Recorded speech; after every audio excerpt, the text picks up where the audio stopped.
Hello and welcome. In this tutorial, I'll show you how to configure the OPC UA server on the Advantech ECU-1051 IoT Gateway using EdgeLink Studio.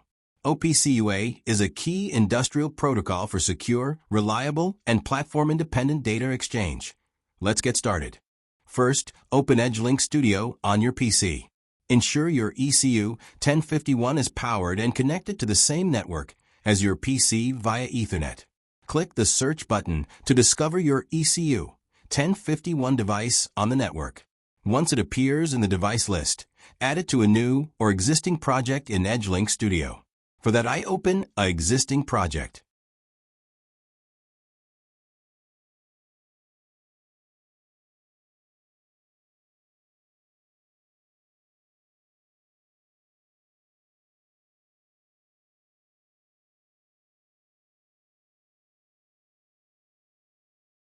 Find the Data Service section.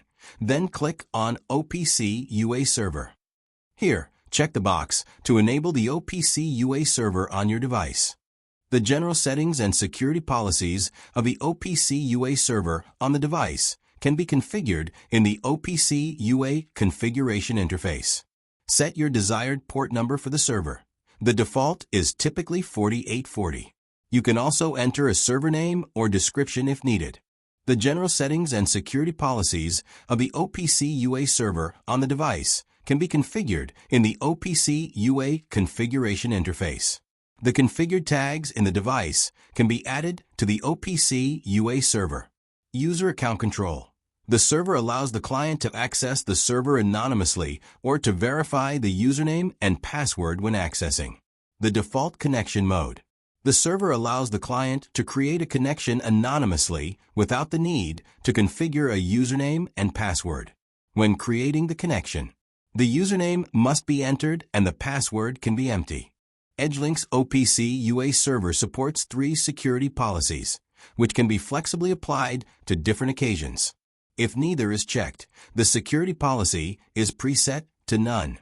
The Local Discovery Server LDS is a discovery server that maintains a list of all OPC UA servers and gateways available on the host/PC. Go to the Tag Management or I/O Mapping section. Select the data you want to expose. Add these tags to your OPC UA server address space, so they will be available to OPC UA clients. Use an OPC UA client, for example UA Expert, to connect to your ECU-1051's IP address and server port. Browse the address space and verify that your tags are visible and updating with live data. After completing your OPC UA setup and tag mapping, save your project. Click Download or Deploy to upload these settings to your ECU-1051 IoT Gateway. If you don't see data, double-check that your ECU-1051 and client are on the same network, ensure your chosen port is open, and confirm the correct mapping of tags in EdgeLink Studio. Thank you for watching.